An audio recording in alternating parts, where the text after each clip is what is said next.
Mes chers compatriotes, nous sommes le 15 juillet 2021 et je reçois un certain nombre de demandes, de courriers émanant de nos adhérents, de nos sympathisants qui sont inquiets de la situation et qui aimeraient savoir ce qu'il faut faire. Alors je prends la parole pour essayer de répondre à leurs interrogations. D'abord, je voudrais quand même rappeler très rapidement que la situation est inquiétante, elle n'est quand même pas totalement encore désespérée. Je rappelle que ce qu'a dit Macron, ce ne sont que des propositions qu'il lance, puisque en France, dans une république, les lois, c'est du domaine législatif que dépendent les décisions qu'il a annoncées, les lois sont votées par le Parlement, c'est-à-dire les députés et les sénateurs. Alors bien sûr, les députés et les sénateurs appartiennent à des groupes politiques, mais quand même, sur un sujet aussi explosif que celui dont il s'agit, les députés peuvent quand même se poser des questions sur pourquoi ils vont voter, d'autant plus qu'il y a des élections législatives où ils remettent en jeu leur mandat qui auront lieu en juin de l'année prochaine, c'est-à-dire dans moins d'un an. Alors ça veut dire quoi? Ça veut dire que les mesures annoncées par Macron, pour l'instant, n'existent pas. Il faut qu'il y ait des projets de loi rédigés par les services du gouvernement. Ces projets de loi nécessitent d'entendre les avis de tout le monde. Et naturellement, vous avez d'ores et déjà des quantités de syndicats, d'organisations socio-professionnelles qui ont fait entendre leur opposition. Sur ce pass sanitaire, par exemple, d'ores et déjà, le gouvernement a été obligé de faire machine arrière. Tous les commerces de proximité seront ouverts et à des gens qui n'ont pas de pass sanitaire, c'est-à-dire ou non vaccinés. Les supermarchés également. Les hôteliers restaurateurs ont fait savoir leur opposition au pass sanitaire, de même que les présidents de la Fédération des eaux, etc. Je note que le gouvernement a été obligé aussi de faire machine arrière sur les policiers et les gendarmes, parce qu'il y avait une forte opposition aux policiers et gendarmes. Donc on va arriver à cette situation absurde que les policiers et les gendarmes, il y en aura qui ne seront pas vaccinés et qui mettront une contravention à des gens parce qu'ils ne sont pas vaccinés. Tout ça ne tient pas la route. Bon, mettons qu'on soit parvenu à un accord entre les différentes parties prenantes. Les projets de loi seront ensuite transmis dans les assemblées. Il va donc falloir une session parlementaire exceptionnelle. Il va donc falloir que ces projets passent devant le Conseil d'État, devant les députés, devant les sénateurs, de nouveau devant les députés, de nouveau devant les sénateurs, que ce soit voté. Il y aura probablement une saisine du Conseil constitutionnel. Donc tout ceci va quand même ralentir les choses. Et donc je pense être réaliste lorsque je dis que le calendrier avancé par Macron ne tient pas debout et que dans le pire des cas, ou dans le meilleur, ça dépend comment on voit les choses, eh bien ces mesures, si elles ont lieu, n'interviendront pas avant le début du mois de septembre, voire la mi-septembre, voire ultérieurement. D'ailleurs, compte tenu des oppositions qui se sont fait jour, compte tenu aussi tout simplement de la réalité, le gouvernement a été obligé d'ores et déjà de faire machine arrière. Et avec le passage chez les parlementaires, il va y avoir des angles qui seront arrondis. Ça me paraît évident. Alors tout ça, je dis ça pour montrer que bon, il y a quand même pas encore le péril n'est pas absolument immédiat. Mais l'affaire est quand même inquiétante. Et ce qui est le plus inquiétant finalement, c'est la volonté tyrannique de Macron d'imposer une espèce de coup d'État, de pronunciamiento, sur des fondements scientifiques qui sont extraordinairement faibles. Alors qu'est-ce qu'on peut faire face à ça? Il faut s'y opposer. Et comment peut-on faire pour s'y opposer? Il y a en gros deux choses à faire. D'abord, essayer d'unifier les mouvements. D'autre part, d'essayer de viser la meilleure efficacité. Unifier les mouvements, c'est pas à moi qu'il faut expliquer qu'il faut unifier les mouvements. J'ai lancé, voici plus de 14 ans, un mouvement politique qui vise à rassembler tous les Français au-dessus du clivage droite-gauche pour que la France récupère sa souveraineté et sa liberté, et pour défendre de façon plus générale l'ensemble des libertés publiques. D'ailleurs, dans notre mouvement politique, nous avons, et vous le savez bien, des adhérents qui viennent de tous les mouvements de droite, du centre, de gauche, d'extrême droite et d'extrême gauche.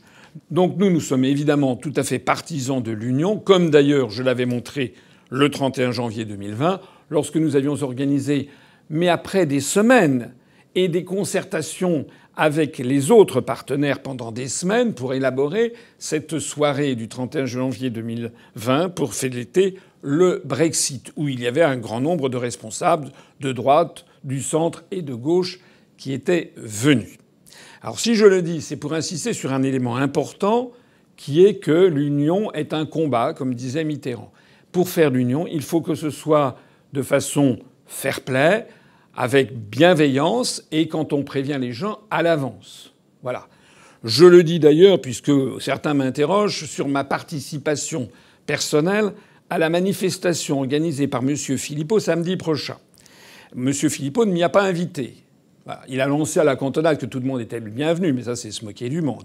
Bon, moi, il se trouve que samedi, je suis actuellement en déplacement en province parce que, figurez-vous, que je suis candidat à l'élection présidentielle. Et pour de bon. Et quand on est candidat à l'élection présidentielle pour de bon, il faut chercher les parrainages. Il se trouve que samedi, j'ai prévu de passer une partie du week-end dans le Nord et j'ai des rencontres avec des maires. J'ai décidé de participer à Lille, puisque c'est à Lille qu'il s'agit. Je participerai à une manifestation avec des collectifs de citoyens et avec également une représentation de l'UPR. Toutes celles et tous ceux qui veulent venir peuvent venir à cette manifestation qui réclamera l'abrogation du pass sanitaire et la liberté vaccinale. Mais pour le coup, on me demande ce que je pense des manifestations. Moi, je soutiens toutes les manifestations qui sont organisées dans toute la France pour dénoncer le pass sanitaire et défendre la liberté vaccinale. C'est clair. Il se trouve qu'à l'UPR, nous avons des Français et des adhérents de toutes les sensibilités. Nous avons des adhérents nombreux qui viennent de la gauche. Eh bien, figurez-vous qu'il y en a beaucoup qui étaient présents dans les manifestations qui ont eu lieu hier. On en avait à Toulouse, on en avait à Montpellier, on en avait à Avignon, on avait à Marseille, on avait à Lyon, on avait à Paris des adhérents de l'UPR qui étaient dans les manifestations dont on a parlé hier et qui ont rassemblé non pas 16 000 participants comme le dit la presse, mais plusieurs milliers, parfois quelques dizaines de milliers de participants un peu dans toute la France. Mais comme nous ne sommes pas comme des coucous à vouloir nous accaparer le travail des autres, parce que nous pensons que l'affaire est suffisamment grave pour pas jouer les côtés boutiquiers, moi j'ai donné mon accord à ce que des adhérents et des militants participent à ces manifestations d'hier qui étaient organisées parfois par la gauche, par des syndicats comme Sud, etc. Pour samedi, il y a M. Philippot qui organise une manifestation. Chez nous, des adhérents qui sont originaires de la gauche n'ont pas envie de manifester à côté de M. Philippot. C'est comme ça. En revanche, nous avons des adhérents qui sont originaires de la droite ou des anciens du Front National qui ont envie de manifester avec M. Philippot, avec M. Dupont-Aignan. Mais qu'ils y aillent, c'est très bien. Nous sommes pour que tout le monde participe. On n'est pas là pour mettre en avant l'UPR sur ce sujet en particulier. On est là pour faire un travail de groupe. Donc, je vous dis, en fonction de votre sensibilité, essayez de participer à ces manifestations. Je vous donnerai quand même un conseil. C'est ne pas participer à des actions violentes. On a vu à Paris hier quand même qu'il y a eu le préfet de police s'est encore une fois illustré, Didier Lallement, avec une répression assez féroce et qui pourrait mal tourner. On se rappelle ce qui s'est passé avec les gilets jaunes et les personnes mutilées. Donc faites quand même attention à ne pas verser dans la violence. D'ailleurs, ça discrédite toujours une cause. Méfiez-vous aussi d'ailleurs des provocateurs. Et puis je dirais aussi autre chose, c'est que je conseille à tous nos adhérents de savoir garder la juste mesure. C'est-à-dire que je rappelle que nous dénonçons le pass sanitaire. Nous considérons que c'est totalement contraire à l'éthique, aux libertés publiques, à l'éthique démocratique, au secret médical, à tout ce qu'a été la France. C'est d'ailleurs appliqué nulle part ailleurs dans le monde ou à peu près, et donc nous sommes contre. De même que nous sommes contre l'obligation vaccinale. En revanche, personnellement, je vous déconseille, si vous êtes adhérent de l'UPR, de vous lancer dans des débats sans fin sur l'utilisation ou non de tel ou tel vaccin. Nous ne sommes pas des spécialistes. Moi, j'ai mon avis personnel. Je constate qu'un certain nombre de vaccins sont finalement beaucoup moins efficace que ce qui nous avait été vendu. Ce que je conseille aussi, c'est de réclamer l'application des traitements qui sont connus actuellement, parce que il y a l'hydroxychloroquine, l'azithromycine, l'ivermectine. Certains pensent que ce sont des placebos, c'est-à-dire qu'il n'y a rien du tout dedans. Même si c'est ça, ça ne fait pas de mal. Et puis d'autres pensent que c'est efficace. On a vu notamment que l'Institut Pasteur a reconnu très récemment que dans des premières expérimentations in vivo, eh bien, l'ivermectine pouvait être redoutablement efficace. Eh ben, c'est quand même incroyable que l'on mette tant de temps à utiliser l'ivermectine. Ça fait 1 an et demi qu'on tourne autour, alors qu'on nous impose des vaccins tout à fait nouveaux sur lesquels il n'y a pas eu tous ces essais. Et d'ailleurs, dont les effets nocifs ne cessent de se multiplier. Mais quand je dis ça, je dis éviter de tomber dans les outrances. De la même façon que faites très attention avec qui vous manifestez. Puisque malheureusement, nous sommes dans un univers où la presse, au lieu de demander honnêtement quel est le point de vue, l'analyse de tel ou tel parti ou responsable politique, la presse, du moins une certaine presse, essaye de faire des amalgames. Et si l'on vous voit à côté de telle ou telle personne, alors aussitôt, on vous colle une étiquette.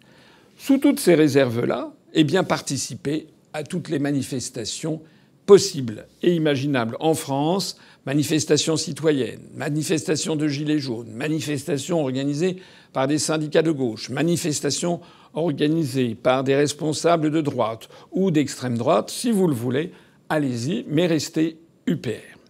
Et puis par ailleurs, tous ceux qui sont à Lille ou dans la région Hauts-de-France ou de passage et qui ont envie de venir manifester avec moi contre le pass sanitaire et pour la liberté vaccinale sur le terrain, qui se joignent à nous.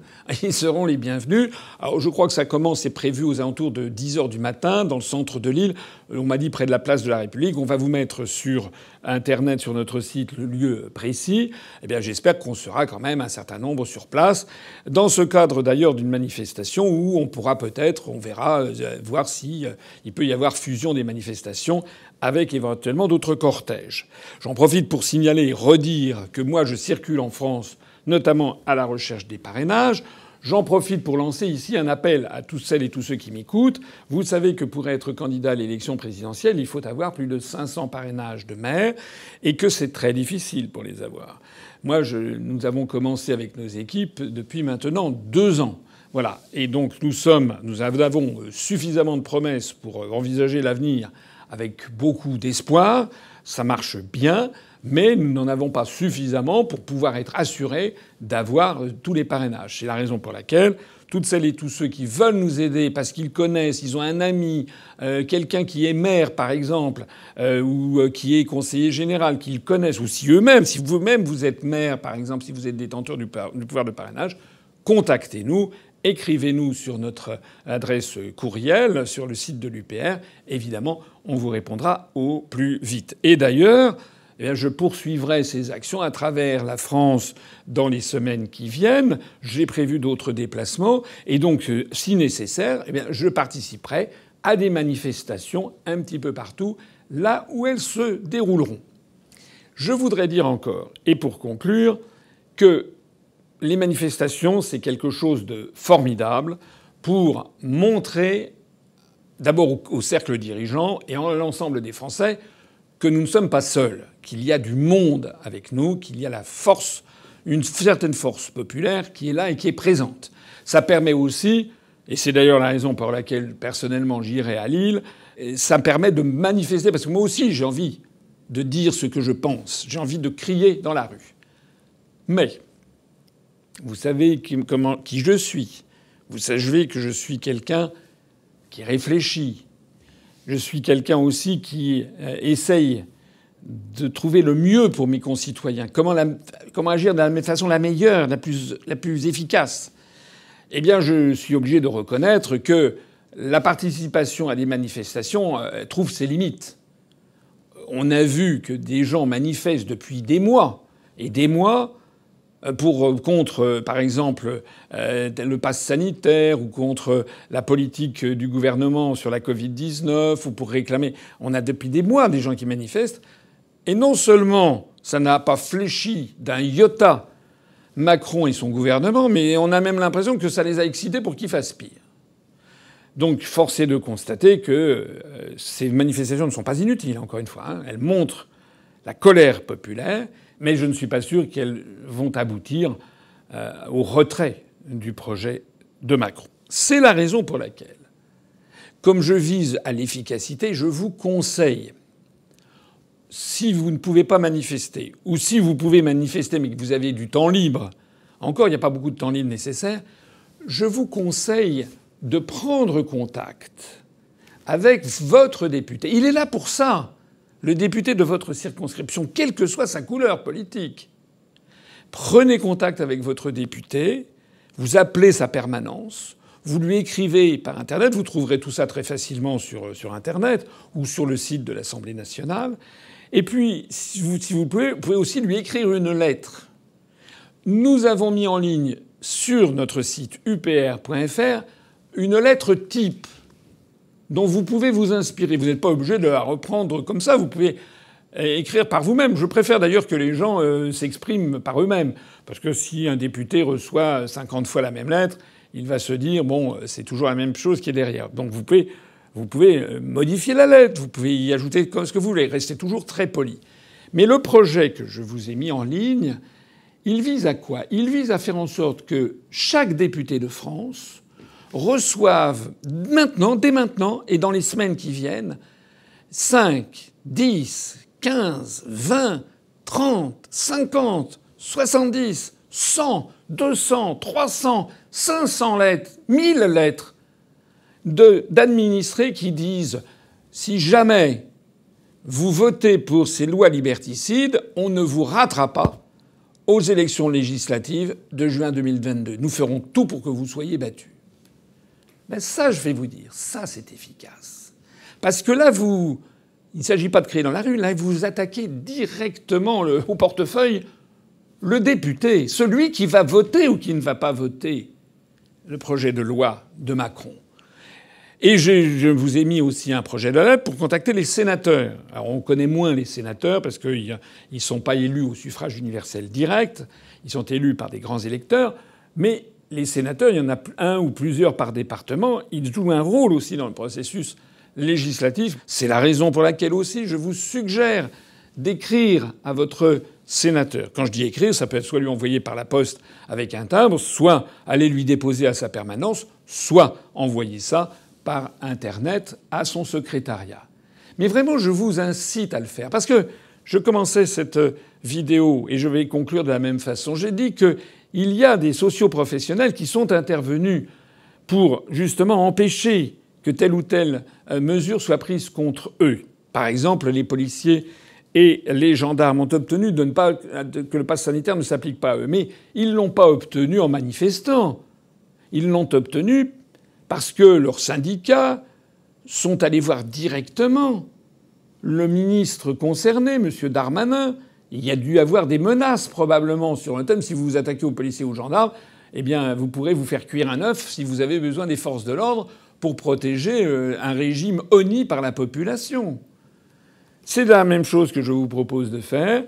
Intervenez auprès des parlementaires et menacez-les gentiment, mais menacez-les fermement de ne pas voter pour eux dans un an et de tout faire pour qu'ils soient battus dans un an si d'aventure ils soutiennent le projet d'Emmanuel Macron. Voilà. Maintenant, les cartes sont en main. Vous pouvez, je ne vais pas répéter tout ce que j'ai dit. Vous faites ce que vous voulez, vous êtes libre. Mais ce qui est certain, c'est qu'il faut que nous travaillions tous ensemble pour proposer aux Français, à horizon de 2022, un projet politique qui nous permette de nous débarrasser non seulement de Macron, mais des forces qui le soutiennent. C'est la raison pour laquelle je suis en train de travailler avec plusieurs personnes dont j'ai cité les noms tout à l'heure, pour avoir un projet d'union, pour avoir un projet politique qui pourrait être présenté aux Français dans ce but. Vive la République et vive la France.